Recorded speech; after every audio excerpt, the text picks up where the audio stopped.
আসসালামু আলাইকুম। কেমন আছেন? আশা করি সবাই ভালো আছেন, নিরাপদে আছেন। আমি আমার ফেসবুক পেজে বা ইউটিউবে আমার ব্যক্তিগত মতামত ব্যক্ত করে থাকি। আমি একটা আউট অফ দ্য বক্স চিন্তা করার চেষ্টা করি। সেখান থেকে আমি আমার ভিডিওগুলো আপলোড করি। লিখতে অনেক সময় লাগে বা অনেক কিছু গুছিয়ে লিখা একটু পসিবল হয় না। সেজন্য ভিডিও আকারে দেওয়া হয় আরকি। তো আজকে একটা স্পেসিফিক বিষয়ে কথা বলব। অনেক বিষয় নিয়ে কথা বলার আছে। তবে একটা স্পেসিফিক বিষয়ে একটু কথা বলার চেষ্টা করব। সেটা হলো ইরানে আরবের ক্যান্সার আক্রমণ করেছে। আজ সকাল ভোরে বিভিন্ন স্থাপনায় হামলা চালিয়েছে। তো এই ইরান এবং সেই রাষ্ট্রটির ২ টা রাষ্ট্রের মধ্যে পার্থক্য দূরত্ব প্রায় ১,০০০ কিলোমিটার। এবং এমন না যে এই ২ টা রাষ্ট্রের পাশাপাশি তাদের মধ্যে সীমান্ত আছে, তারা এই যেকোনো মুহূর্তে আক্রমণ করেছে। কিন্তু ব্যাপারটা এইরকম নয়।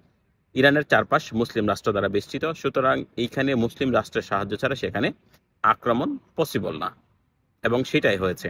আমরা হয়তো সংবাদ মাধ্যমে দেখি, অনেকেই হয়তো চিন্তা করেছেন হয়তো এভাবে আক্রমণ হয়েছে, কিন্তু আমার কাছে মনে হয়েছে যে না, এটা পসিবল না। নিশ্চয়ই কোনো এখানকার বা মুসলমানদের কর্তৃক কোনো ধরনের বেইমানির শিকার হয়েছে ইরান। তো সেটাই দেখলাম যে আসলে মুসলমানরা পৃথিবীতে যতটা যুদ্ধে পরাজিত হয়েছে, মূলত যেই মুনাফিক মুনাফিকদের কারণেই তারা পরাজিত হয়েছে। মুনাফিক কাদেরকে বলে সেটা আমরা জানি, যে মুসলমানদের মতো সবকিছু করে, কিন্তু তাদের অন্তরে থাকে আরেকটা। তা আমরা যদি যেটা দেখি, আমরা যদি মুসলমানদের যে দ্বিতীয় যুদ্ধ যদি দেখি, মুসলমানের যে প্রথম যে যুদ্ধে পরাজিত হয় সেটা হলো উহুদের যুদ্ধ। হযরত মুহাম্মদ সাল্লাল্লাহু আলাইহি ওয়াসাল্লাম সেই যুদ্ধে নেতৃত্ব দিয়েছিলেন, কিন্তু তারপর তিনি সেখানে পরাজিত হয়েছিলেন। কেন হয়েছিলেন? যুদ্ধে জয়ী হবার দ্বারপ্রান্তে ছিলেন, তারপর তিনি পরাজিত হয়েছিলেন। কেন হয়েছিলেন?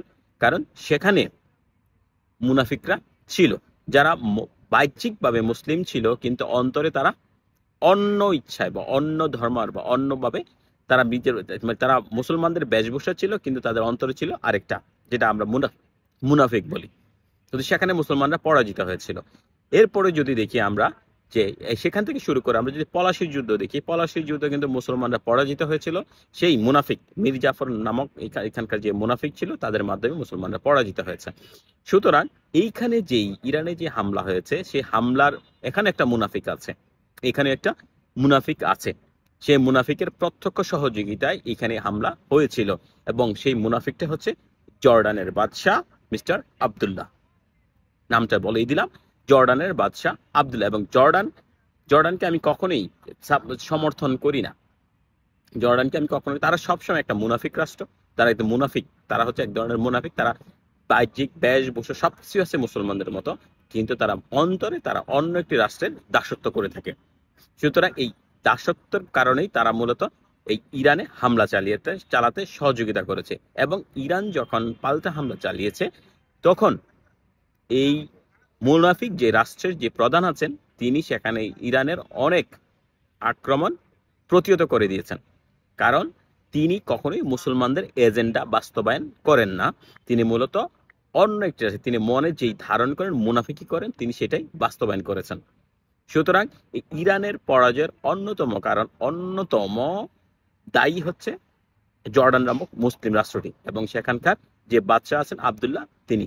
এবং আরেকটা মজার তথ্য দিয়ে থাকি, পৃথিবীতে একমাত্র মুসলিম রাষ্ট্র যারা ইসরায়েলকে স্বীকৃতি দিয়েছে, এবং প্রথম রাষ্ট্র হচ্ছে জর্ডান।